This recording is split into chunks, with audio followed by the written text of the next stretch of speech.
মেসির কাছে last world কাপটা দেখতে চাই। ওনার বয়স আসলে 40 বছর, একজন লিজেন্ডারি প্লেয়ার। উনি দলের জন্য অনেক কিছু দিয়েছে। ওনার যেহেতু লাস্ট বিশ্বকাপ, আমরা চাই এই 2026 বিশ্বকাপটা মেসির হাতে থাকুক এবং আমরা সবসময় আমাদের প্রিয় টিম আর্জেন্টিনার সাথে আছি এবং মেসির হাতে আমরা কাপটা দেখতে চাই। এবং আমরা সারা ওয়ার্ল্ড এবং বাংলাদেশ না শুধু, সারা ওয়ার্ল্ডে মেসির অসংখ্য সমর্থক রয়েছে এবং আমরা চাই মেসির হাতে কাপটা দেখতে এবং তার জন্য তার চরিত্র তার সাথে যেভাবে খেলতেছে তাতে আমরা অনুপ্রাণিত হইতে পারি। 2022 সালের মতো এবার 2026 সালেও আমরা মেসির হাতে কাপটা দেখতে পারবো আশা করি ইনশাআল্লাহ। আমাদের আনন্দপুর গ্রামে, আমরা মেসির আনন্দপুর গ্রামে সবাই আমরা মেসির সাথে আছি এবং আমরা চাই মেসির হাতে যেন 2026 সালে কাপটা মেসির হাতে উঠে। আমরা আমাদের গ্রামটির নাম রেখেছি আর্জেন্টিনা গ্রাম। আমল থেকে খেলা দেখি, যখন খেলা দেখি ওইখান থেকে তার সাপোর্টার। আমরা বুড়ো হয়ে গেছি, ওরা 75 বছর বয়স চলে, এখন আমরা তার সাপোর্টার। আমার ছেলে সন্তান সাপোর্টার আছে ইনশাআল্লাহ।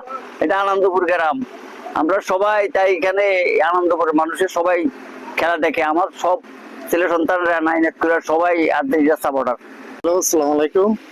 আমাদের গ্রামের নাম উত্তর আনন্দপুর, ফেনী ডিস্ট্রিক্ট।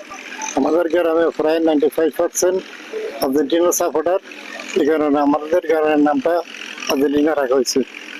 আমি 2011-তে যে সঙ্গে আপনার আর্জেন্টিনা টিম, আরেকটা টিম ইউরোপ টিম বাংলাদেশে আসছিল, ওই আমি ঢাকা এয়ারপোর্টে মেসির এবং কি সহ পুরো টিম আমি সামনাসামনি দেখছি।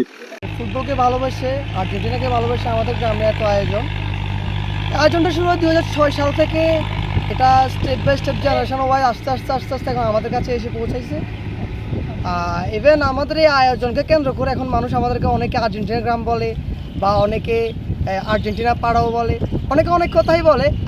আসলে আমরা চাইছি যে গতবারের মতো এবারও বিশ্বকাপটা আর্জেন্টিনা গড়ে উঠুক, ওই সুবাদে আমরা এই আয়োজনটা করা হয়েছে। ইভেন্ট প্রতিবারে করা হয়, 2022 সালেও এর থেকে আরও বড় আয়োজন করা হয়েছে। এবার ভাগ্য খারাপ আমাদের যে কিছু সমস্যার কারণে বা কিছু সময় কমতির কারণে আমরা এই আয়োজনটা আরও বড় করতে পারিনি। প্রতিবারে নেই আমরা এবারে করেছি, ইনশাল্লাহ সামনেও করব। আমাদের ধারাবাহিকতা বজায় রাখবো ইনশাল্লাহ।